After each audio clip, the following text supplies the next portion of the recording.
नमस्कार। Capital TV का खास शो राहुल का अग्निपथ देख रहे हैं आप। मैं हूं आपके साथ पूजा।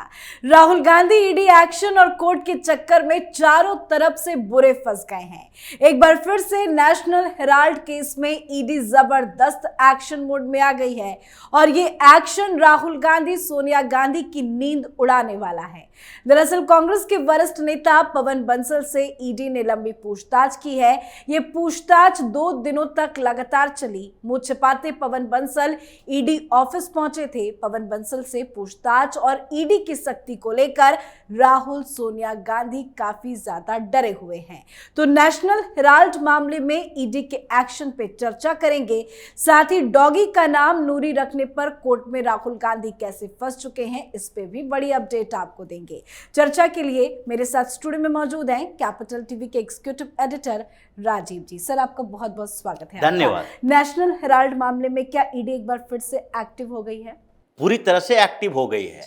जिस तरीके से पूछताछ कर रही है, ये तो बताता है कि कांग्रेस के अब कई नेता नपने वाले हैं, जिसमें ये लोग बार बार ईडी के ऊपर जो आरोप लगा रहे थे, ईडी को भी लगा कि अब छोटी छोटी मछलियां बहुत हो गई। ये बड़ी मछली जो बार बार चिल्लाते रहता है कि ईडी हमारे पीछे पड़ी है, जैसे केजरीवाल कहता है कि ईडी हमें गिरफ्तार करके दिखाए। संजय सिंह कहते थे ईडी हमें गिरफ्तार करके दिखाए। ईडी ने गिरफ्तार करके संजय सिंह को दिखा दिया, केजरीवाल का नंबर है। उसी तरीके से राहुल गांधी को देखिए, हर मंच पर ईडी, सीबीआई, अडानी ऐसे मामले उठाते रहते हैं और जब इनके भ्रष्टाचार को उजागर करती है ईडी, तो उसके बाद क्या करते हैं? चुनाव आयोग तक दौड़ लगाते हैं और कहते हैं चुनाव को प्रभावित करने की कोशिश करने के लिए ये ईडी का इस्तेमाल किया जा रहा है। चाहे राजस्थान में हो, छत्तीसगढ़ में हो या कर्नाटक में ईडी जो deputy CM DK Shivakumar को चंगुल में रखे हुए हैं। तो ये सारे मामलों में कहीं ना कहीं राहुल गांधी भी फंसे हुए हैं। अब ये नेशनल हेराल्ड का मामला है। नेशनल हेराल्ड के मामले में अभी मीडिया में बहुत कम खबरें आ रही है कि कैसे धीरे धीरे ईडी ने पूरे नेहरू खानदान को चपेटे में लिया। सोनिया गांधी से पूछताछ हुई, राहुल गांधी से पूछताछ हुई, लगा कि यह मामला अब दब गया है, अब लंबे समय तक ईडी कोई एक्टिविटी नहीं करेगी। लेकिन उसके बाद क्या हुआ? उसके बाद ईडी ने क्या किया? नेशनल हेराल्ड मामले में डीके शिव कुमार को समन किया, फिर उनके भाई जो सांसद हैं डीके सुरेश को समन किया। डीके शिव कुमार कौन है? जो नेशनल हेराल्ड मामले में 50 लाख की बात की जाती है और जो लोन का मसला है जो एजेएल को दिया गया था, उसमें ये डोनर है। इन लोगों ने 5 लाख रुपए पहले पेमेंट किए थे और उसके बाद जब कोर्ट में मामला पहुंचा, ईडी ने कहा कि इनके ऊपर ये आरोप है, तो इनके सारे अकाउंट 2012 से लेके 22 तक 10 साल का अकाउंट डिटेल मांगा गया था कि कब कब आपने कांग्रेस पार्टी को फंड दिया, अलग बात है, लेकिन आपने यंग इंडियन प्राइवेट लिमिटेड को फंड दिया जो राहुल गांधी सोनिया गांधी की कंपनी है। 76% शेयर इन दोनों का है, तो उस कंपनी को आप किस आधार पर फंड दिए? ये कोई ट्रस्ट नहीं है, क्योंकि ट्रस्ट के तहत रजिस्ट्रेशन करवाया गया। ईडी ने जब इंक्वायरी की तो पता चला ये तो प्राइवेट फर्म है, ये ट्रस्ट का कोई काम नहीं करता, सामाजिक काम नहीं कर रहा है। ये 2 लोग चला रहे हैं, जिसमें 2 और कांग्रेस के नेता जो मोतीलाल वोरा और ऑस्कर फर्नांडिस थे, ये सब शेयर होल्डर थे 12% के। तो ये 76% के शेयर वाले सोनिया गांधी, राहुल गांधी के प्राइवेट कंपनी में अगर वो पैसे दे रहे हैं और उसका भाई डीके सुरेश जो भी सांसद है कांग्रेस का, वो भी पैसा दे रहा था, तो उन दोनों से पूछताछ हुई। अब उन दोनों से पूछताछ होने के बाद पवन बंसल से पूछताछ हुई। 2 दिनों तक पूछताछ चली कि आप नेशनल हेराल्ड मामले में बताइए कि कैसे एक कंपनी जिसका सीईओ कांग्रेस का नेता था, जो कांग्रेस के नेता चला रहा था, और इधर जो कांग्रेस ने लोन दिया उसमें भी कांग्रेस का ट्रेजरर और नेता फंसा हुआ है, आप भी उसमें शामिल थे। उसके बाद जो एक नई कंपनी बनी उसमें भी कांग्रेस के नेता ही हैं। तो ये लार्ज कॉन्स्पिरेसी जो दिखाई पड़ रही है, उसमें आप अपनी भूमिका बताइए। आप डायरेक्टली नहीं जुड़े हुए हैं, लेकिन उस कॉन्स्पिरेसी का हिस्सा तो हैं। अब पवन बंसल ये नहीं कह सकते कि हम इसका हिस्सा नहीं हैं, और ये भी नहीं कह सकते कि सोनिया और राहुल के इशारे पर हमने ये काम नहीं किया, क्योंकि ईडी धीरे धीरे ग्रिल करती है। लेकिन सर, ये जो पवन बंसल से ईडी की पूछताछ हुई है, इस पूछताछ को कांग्रेस पार्टी ने क्यों छुपाया? क्योंकि कोई खबर ही नहीं आई, ना ही ईडी ने समन किया पवन बंसल को, उसकी जानकारी आई, और ना ही मीडिया में ये खबरें ज्यादा चली। देखिए, ये पूरा का पूरा मसला जो है सोनिया गांधी राहुल गांधी का है। अब ये पूरी तरीके से पानी की तरह साफ दिखता है कि एक कंपनी है एजेएल, और उस कंपनी के पास हजारों करोड़ की प्रॉपर्टी है, वो लॉस में गई, और वो अखबार निकाल रहा है नेशनल हेराल्ड नाम से, नवजीवन नाम से, और एक और कौमी आवाज जो उर्दू अखबार निकलता था। अब ये अखबार निकालने वाली कंपनी है जिसके पास हजारों करोड़ की प्रॉपर्टी है। अब वो नुकसान में चल रही है कंपनी, तो नुकसान में चलने के बाद वो कांग्रेस से लोन लेता है, और कांग्रेस उसको लोन देने में इंटरेस्ट नहीं लेती है, क्योंकि इंटरेस्ट ले भी नहीं सकती। सुब्रमण्यम स्वामी ने यह मसला कांग्रेस के लिए भी उठाया है। अगर ये मामला आगे बढ़ा तो कांग्रेस के ऊपर भी कार्रवाई होगी, क्योंकि कांग्रेस एक राजनीतिक पार्टी है, और ये बार बार कोर्ट में कहा गया है कि कोई भी पॉलिटिकल पार्टी कॉमर्शियल एक्टिविटीज में पार्टिसिपेट नहीं कर सकती। आपका काम जनता से चंदा लेना राजनीति करने के लिए, चुनाव लड़ने के लिए है। आपका काम जनता के पैसे को कॉमर्शियली इन्वेस्ट नहीं करना है, उससे उद्योग नहीं खड़ा करना है, उससे राजनीति करनी है, जो एक सोशल सर्विस माना जाता है। समाज सेवा है राजनीति। भले ही इन लोगों ने समाज सेवा को परिवार सेवा, निजी सेवा बना लिया है, लेकिन है तो समाज सेवा, समाज के लिए काम करना है। तो इसलिए इसमें कांग्रेस भी फंसी है। अब इन लोगों ने कांग्रेस से उधार लिए, और उस उधार के बदले कांग्रेस को ट्रांसफर नहीं हुए इसके शेयर। इसके सारे 5 करोड़ जो शेयर थे, ये सारे के सारे शेयर किसको ट्रांसफर हुए? एक कंपनी बनाई गई, यंग इंडियन प्राइवेट लिमिटेड। उस कंपनी के शेयर होल्डर कौन? 38% राहुल गांधी, 38% सोनिया गांधी, 12% ऑस्कर फर्नांडिस, 12% मोतीलाल वोरा। अब ये सारे के सारे जो कांग्रेसी लोग, जिसमें से 76% मेजर स्टेक होल्डर सोनिया और राहुल रहे, अब ये उसके शेयर को अगर कांग्रेस को ट्रांसफर किया जाता कि 90 करोड़ लोन तो कांग्रेस से लिए, तो कांग्रेस को शेयर बेचे, लेकिन कांग्रेस को बेचने के बदले ये बेच दिया राहुल गांधी सोनिया गांधी के कंपनी को, और इन दोनों ने क्या किया? उस लोन को कांग्रेस से माफ करवा दिया।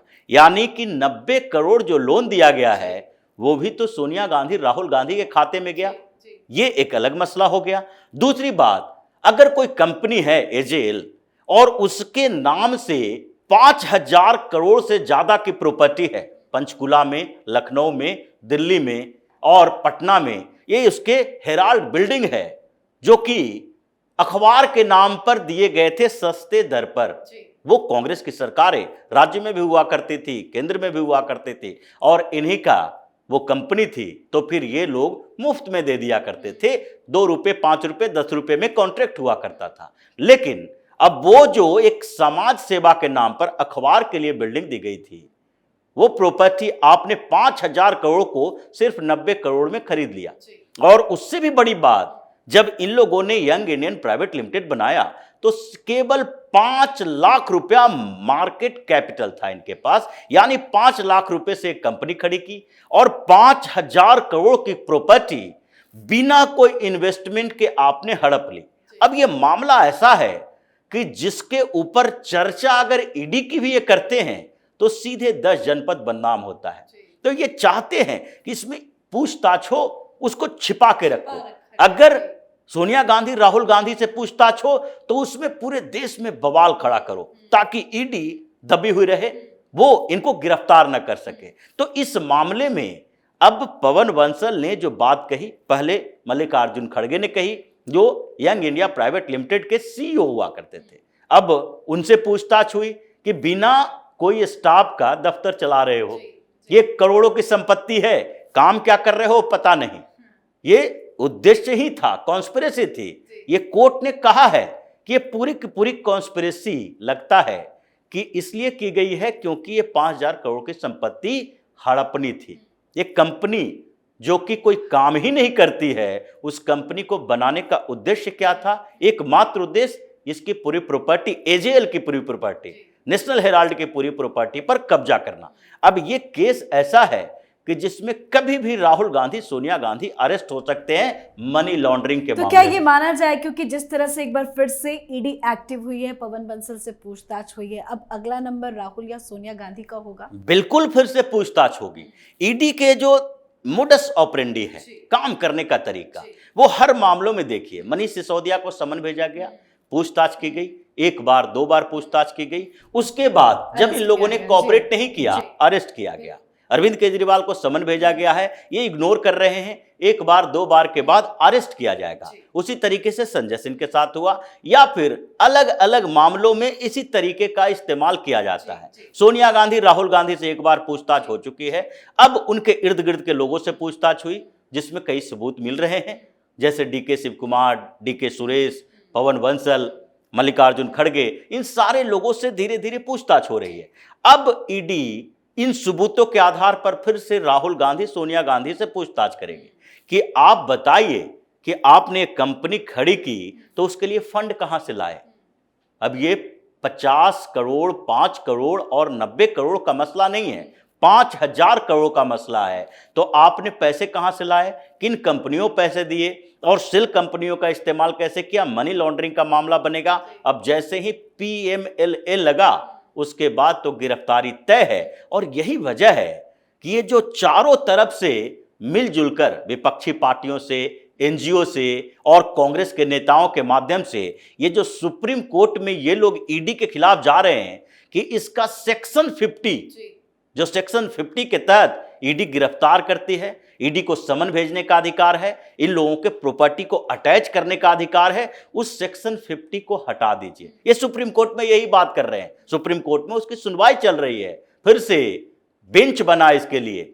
तो ये चाहते हैं कि ईडी के अधिकार को कम किया जाए, क्योंकि अभी अगले 10-15 सालों तक केंद्र में इनकी सरकार तो आएगी नहीं, तो ये लगता है कि 10-15 सालों में तो हम लोग निपट जाएंगे ईडी के चक्कर में। तो ईडी को कमजोर करो, दंतहीन, विषहीन बनाओ। मतलब फिलहाल नेशनल हेराल्ड केस में राहुल गांधी की गिरफ्तारी का रास्ता धीरे धीरे साफ हो रहा है। जाते जाते एक छोटा सा अपडेट आपसे लेना चाहेंगे, डॉग का नाम नूरी रखने पर राहुल गांधी कैसे घिरे हैं? अब तो राहुल गांधी के खिलाफ ऐसा मामला आया, और वो मामला आया जिसके लिए कल्पना नहीं कर सकते थे।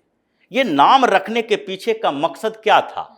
नाम रखने के पीछे का मकसद ही था कि हम अरबी कल्चर को यहाँ प्रदर्शित कर रहे हैं, यानी कि मुसलमानों का नाम रख के हम मुसलमानों के बीच ये संदेश देंगे कि हमारे घर का एक सदस्य, ये तो बताया गया था सोशल मीडिया पर कि एक नया मेंबर आया है, डॉगी लाए तो परिवार का एक सदस्य हो गया। सोनिया गांधी खुश, राहुल गांधी खुश। तो ये प्रदर्शित करने की कोशिश कर रहे थे, लेकिन इनको पता नहीं था कि ये आस्तीन में जब सांप पालोगे डसेगा वही। मुकदमा क्या हुआ कि ये नूरी शब्द जो है ये मोहम्मद साहब के साथ जुड़ा हुआ है, पैगंबर मोहम्मद से जुड़ा हुआ है।